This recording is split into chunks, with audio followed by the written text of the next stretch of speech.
സുഹൃത്തുക്കളെ, വിദേശ ബീജത്തെ ഒറ്റപ്പെടുത്താൻ ഒരു കൈ സഹായിക്കുക, നേടൽ കൊണ്ട് നേടുന്നേക്കാൻ ഒരു കൈ സഹായിക്കുക എന്നീ മുദ്രാവാക്യങ്ങളുമായിട്ട് ഒച്ചിറ വേലി കഴിക്കുന്ന മൊബൈൽ നിരാഹാര സമരം പുതിയ വഴിത്തിരിവിലേക്ക്.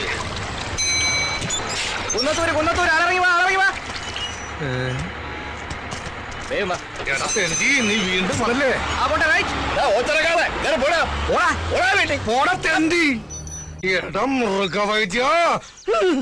ഇപ്പൊ ഞാൻ പിടിച്ചിരിക്കുന്നത് അങ്ങ് കേന്ദ്രത്തില. ഒന്നുകിൽ നിനക്കൊരു ട്രാൻസ്ഫർ, അല്ലെങ്കിൽ നിന്റെ വീട്ടുകാർക്കൊരു ബോംബ് പൊട്ടിയ ഡെഡ് ബോഡി. ഏത് വേണമെന്ന് നിനക്ക് ഇപ്പൊ തീരുമാനിക്കാം.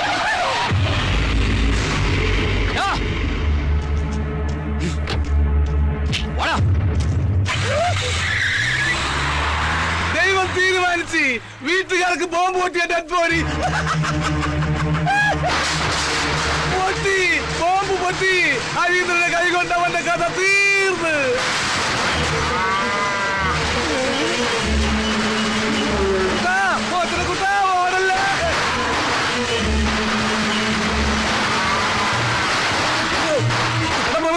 ആരിക്കാല ഒന്ന് നിന്നേ.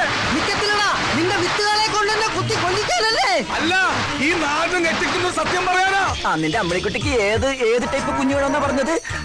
അമേരിക്ക, ചൈന, ജപ്പാൻ, പത്തനംതിട്ട, ഏതാ?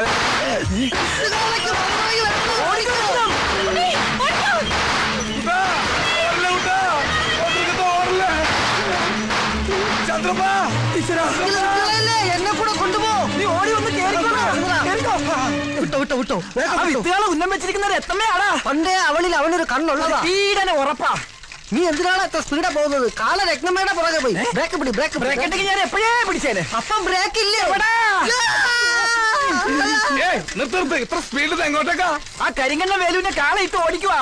ആണോ? മാറി ബ്രേക്ക് ഇല്ല. വണ്ടി സ്റ്റാൻഡിൽ വെച്ച് സൈക്കിളോട്ട് പഠിക്കാനാ. അയ്യേ, സ്റ്റാൻഡിൽ ഇറക്കിയില്ലേ?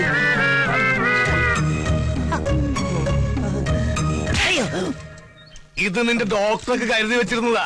അവനത് വാങ്ങാനുള്ള യോഗം ഉണ്ടായിരുന്നില്ല. ആ ഹരീന്ദ്രന്റെ കൈ കൊണ്ടവൻ ചത്ത്. ഇത് നിനക്കുള്ളതാ. എനിക്കിട്ട് പാര വെച്ചിട്ട് ആ മൃഗവൈദ്യന്റെ കൂടെ ചേർന്നതിന് ഇനി വൈദ്യനില്ലാത്ത ആശുപത്രിയില്ലേ തവിട്ട് ഡോക്ടർ ഞാൻ. ഓ, ഇവന് കിട്ടിയിട്ടില്ലേ? മതിയാ.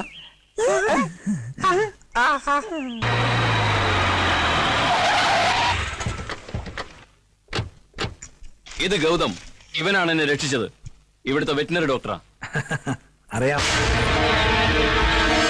ആള് നമ്മുടെ അനുഭാവിയാ. ഇടം മിടുക്ക. അതെന്താ താൻ അന്നേ പറയാതിരുന്നത്?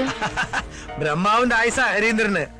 അതുകൊണ്ടല്ലേ അന്യനാടായിട്ടും ശത്രുക്കളിൽ നിന്ന് രക്ഷ നേടാൻ നമ്മുടെ ഒരാള് തന്നെ തുണയായിട്ട് അവിടെ എത്തിയത്.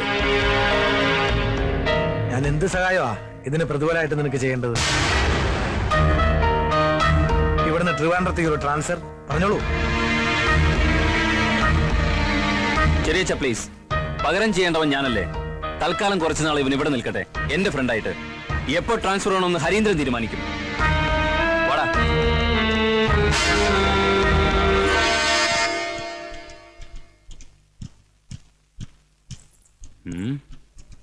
വാടി ഇവിടെ.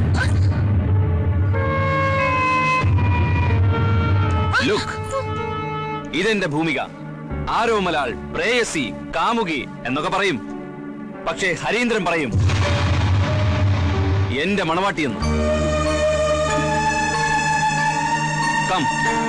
ഇത് ഡോക്ടർ ഗൗതം, എനിക്ക് റീബർത്ത് തന്നവൻ. ഒരുപക്ഷെ നിന്റെ പ്രാർത്ഥന കൊണ്ടാവാം. ചിലപ്പോ താൻ കരുതും എന്നെപ്പോലൊരു മുരടനെ ഈ സുന്ദരി പെണ്ണ എങ്ങനെ ഇഷ്ടപ്പെട്ടു. അതാണ് ഹരീന്ദ്രൻ, അതാണ് എന്റെ ഭൂമിക. ഞങ്ങളുടെ രണ്ടുപേരുടെയും മനസ്സിന്റെ നിറം ചുവപ്പാണ്, രക്തച്ചുവപ്പ്.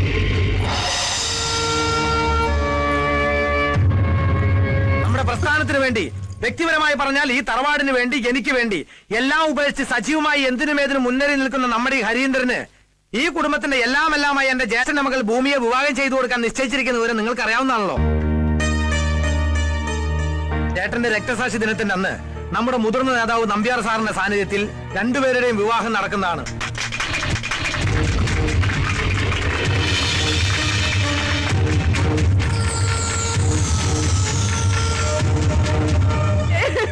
ഇനി ഞാൻ എങ്ങനെ ആൾക്കാരുടെ മുഖത്ത് നോക്കും? എന്താ സംഭവിച്ചത്? ഇനി ഇനി എന്താ സംഭവിക്കാനുള്ളത്? എന്റെ മാനം കളഞ്ഞില്ലേ നിങ്ങളുടെ കാള? കാളയുടെ ഒരു യോഗ, കാളയോഗം. അവൻ ഉപദ്രവിച്ചു. ഇനി ഞാൻ എന്തിനു ജീവിക്കണം?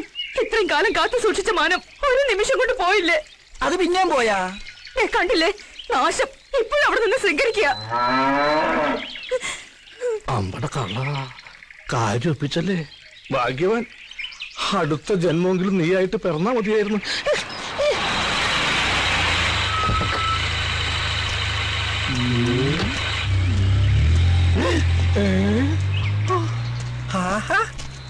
നീ ചത്തില്ല അല്ലേ? സാറ് ചാവാത്ത സ്ഥിതിക്ക് നമ്മൾ അതും കൊണ്ട് നടക്കണോ? അവൻ കൊടുത്തേക്ക്. എന്ത് നേരത്തെ നീ എനിക്ക് തന്നില്ലേ? അതാ എന്താണ് ഇവന് കൊടുത്തതാ. അതിനാവുന്നതല്ലേ? പണ്ടേ ഇങ്ങനെ വാങ്ങിച്ചാ തിരിച്ചു കൊടുക്കത്തില്ല. വൃത്തികെട്ടവൻ. എന്താ ഇത്? ഞാനിപ്പൊ തിരിച്ചു കൊടുത്തു തുടങ്ങി. അവൻ ഇത്ര പെട്ടതും നന്നായ. രക്തസാക്ഷി ദിനത്തിന് 2 ആഴ്ച പോലും ബാക്കിയില്ല. കലാകായിക മത്സരങ്ങളിൽ നമ്മുടെ എല്ലാ ക്ലബ്ബുകാരെയും സജീവമായി പങ്കെടുപ്പിച്ചിരിക്കണം. അതിനുള്ള പ്രവർത്തനങ്ങൾ ഞങ്ങൾ ഇപ്പോഴേ തുടങ്ങി കഴിഞ്ഞു. എല്ലാ വർഷത്തെയും പോലെ അല്ല, അറിയാലോ. ഇത്തവണ മോളുടെ കല്യാണം വന്നു തന്നെ. ശരി, അപ്പൊ അങ്ങനെ ശരി. കാലത്തെ മുതൽ ചൊറണാൻ തുടങ്ങിയതാണല്ലോ എന്ന് പറഞ്ഞ ഇതിപ്പോ ചില്ലറപ്പെട്ട പണിയാന്ന്. ഹരീന്ദ്രൻ അകത്തുണ്ട്. അല്ല ജോസേട്ടാ, ഇങ്ങനെ അതെ, എന്തു തന്നെയായാലും കല്യാണത്തിന്റെ അന്ന് കേരളത്തിലെ എല്ലാ ജയിലുകളിലും നമ്മുടെ പാർട്ടിക്കാർക്ക് ഗംഭീരമായിട്ടൊരു സദ്യ കൊടുക്കണം. അല്ല, കല്യാണം കഴിഞ്ഞാലും നമ്മുടെ മണവാളം പൊറുക്കേണ്ടത് അവിടെയാണല്ലോ.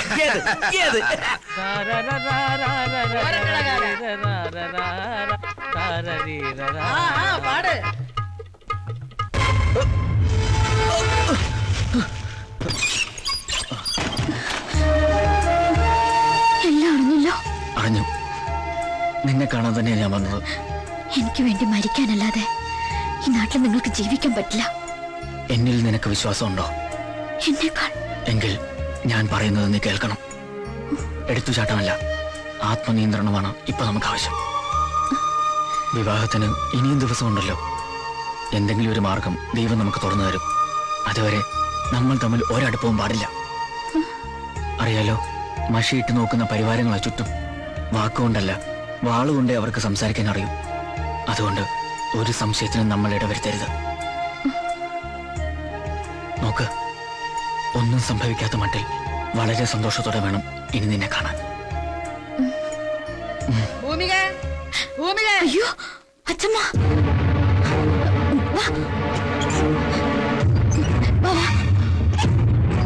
ഇതൊഴിപ്പിക്കോ.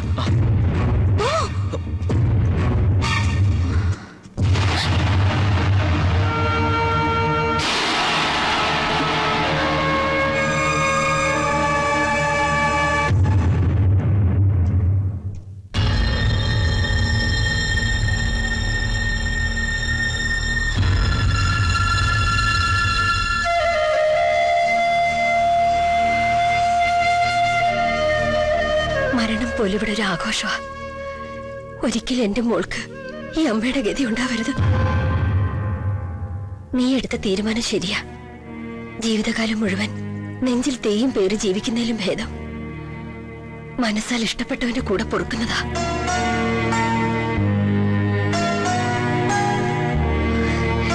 മതി, ഈ വീട്ടിൽ എന്റെ അമ്മയെങ്കിലും ഉണ്ടല്ലോ എന്നെ അറിയാനും അനുഗ്രഹിക്കാനും. എനിക്കത് മാത്രം മതി. വിപ്ലവത്തിൽ തന്റെ അത്രയും അറിവും അനുഭവമില്ലെങ്കിലും താൻ വിശ്വസിക്കുന്ന അതേ പ്രസ്ഥാനത്തെ നെഞ്ചിൽ കൊണ്ടു നടക്കുന്നവൻ തന്നെയാ ഈ ഞാനും. സ്വന്തം കുടുംബ ബന്ധങ്ങൾ കണ്ടറിയുന്നവന് മാത്രമേ ഒരു നല്ല ജനനേതാവാകാൻ കഴിയൂ. ഏയ് വേണ്ട, ഇല്ല, കേൾക്കണം. അറിയോ, നാട്ടുകാരുടെ മുന്നിൽ ഇപ്പോ അനന്തൻ പോലീസ് ഒരു കോമാളിയാ. ആ വേഷം എന്റെ അച്ഛൻ സ്വയം കെട്ടിയതാ. എനിക്ക് തിരിച്ചറിവുണ്ടായപ്പോ ഞാൻ തിരഞ്ഞെടുത്ത വഴി നടക്കാൻ എന്നെ അനുവദിച്ചില്ല.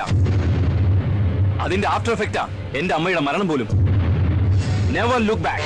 ഒരിക്കലും തിരിഞ്ഞു നോക്കരുത്. തിരനോട്ടമാണ് സഖാക്കളുടേത്. ഇപ്പോഴെന്നല്ല, എല്ലായ്പ്പോഴും. കമ്മിറ്റ്മെന്റ്സിനും സെന്റിമെന്റ്സിനും അവിടെ സ്ഥാനമില്ല.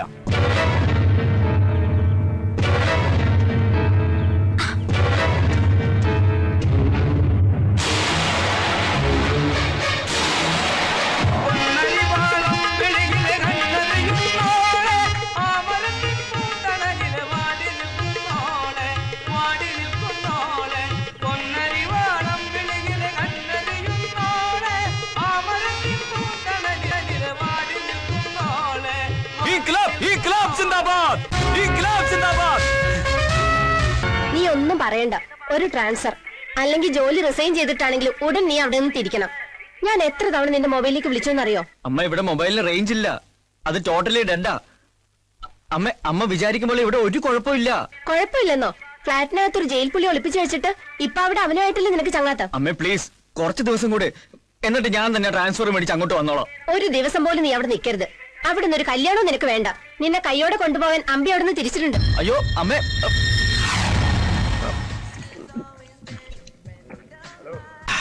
ഒരു 1.5 കോടി കണ്ണൂര് പോകുമ്പോ മാഹി ചരക്ക് കൂടി ഒന്ന് ടച്ച് ചെയ്താലേ മദ്യപാനം പൂർണ്ണമാകും. സാറേ എന്താടാ? എത്ര നേരമാണ് ഞാൻ പുറത്തേക്കണ്? ഇത് എവിടെ നിന്ന് തുടങ്ങിയതാ? വല്ല നേർച്ചയുണ്ടാ? ഉണ്ടടാ, എന്റെ മുണ്ടിരിഞ്ഞവനെ പാർട്ടിയിൽ ഫ്ലാറ്റാക്കി ഫ്ലാറ്റിലിരുത്തിയാൽ ഞാൻ തിരുവനന്തപുരം മുതൽ കണ്ണൂര് വരെയുള്ള 12 ബാറുകളിൽ പറയെടുത്ത് പോകാമെന്ന് പറശ്ശിനിക്കടവ് മുത്തപ്പനോട് ഞാൻ നേർന്നിട്ടുണ്ട്. ശരി, ഇതിന്റെ ആളാ. നീ എണ്ണിക്കോ, എത്ര ബാറായി? 12 ഇനി അടിച്ചടിച്ച് ഈ പൈസ തീർക്കല്ലേ സാറേ? എനിക്ക് ഫുൾ ടാങ്ക് പെട്രോടിച്ച തിരുവനന്തപുരം വരെ എത്താനുള്ള. താൻ പേടിക്കണ്ടോ, തന്റെ കാശ് അവൻ സെറ്റിൽ ചെയ്തോ. ആര്? ആ സ്ഥലം MLA കോറത്തിൽ കഴിച്ചത് ഒറിജിനൽ ആണോ എന്നൊരു സംശയം. ശരീരം റിജക്ട് ചെയ്യും. ഞാൻ ഒരു 1.5 കളഞ്ഞിട്ട് വരാം. നീ ഒരു അരയടി ഒന്ന് പൊതിഞ്ഞെടുത്തു. മൊബൈൽ അടിക്കണ്ട. ഒന്നടി.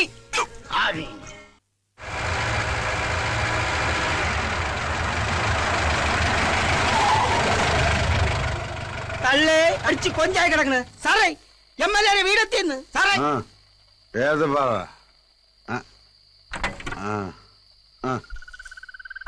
തള്ളേ മുണ്ടില്ല. നീ മുണ്ടരുത്.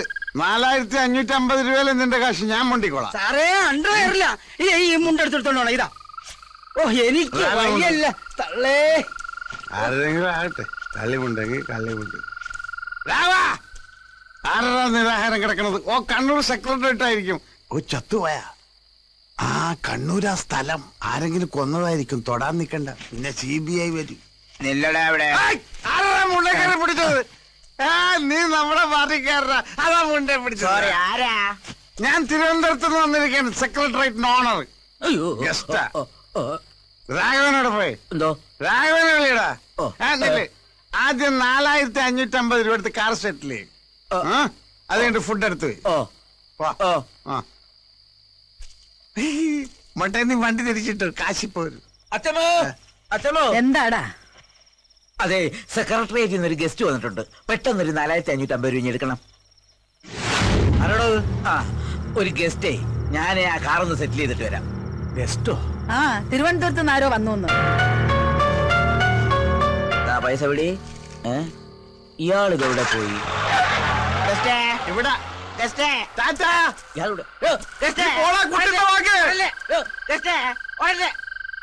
എവിടെയാ ഗസ്റ്റ്? കാർ സെറ്റിൽ ചെയ്തു. പക്ഷെ അയാൾ മതിൽ ചാടിപ്പോ കളഞ്ഞ്. എത്ര രൂപ കൊടുത്തു? 9500 നോട്ട്. സെക്രട്ടറിയായിട്ടില്ല ഗസ്റ്റ്. തട്ടപ്പാതിരിക്ക് വന്ന ഏതെങ്കിലും കള്ളനായിരിക്കും പറ്റിച്ചിട്ട് പോയത്. നടപ്പും ഭാവവും കണ്ട ക്യാപ്റ്റൻ രാജിന്റെ അനിയനാന്ന ധാരണ. നാളെ രാവിലെ കാശ് ഇവിടെ കിട്ടിയിരിക്കണം. കതറിട്ട ഗോസ്റ്റേ, നീ എവിടെയായിരുന്നാലും നിന്നെ ഞാൻ പൊക്കിയിരിക്കും. ഇവനെ എവിടെ പോയി തപ്പാണ്? അങ്കിൾ, ഈ ഗൗതമൻ എന്ന് പറഞ്ഞൊരു എന്താ?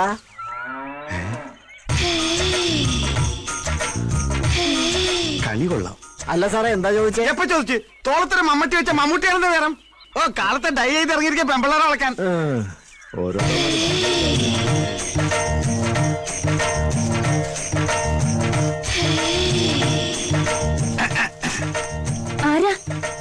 വേണ്ട, മറക്കണമെന്നില്ല.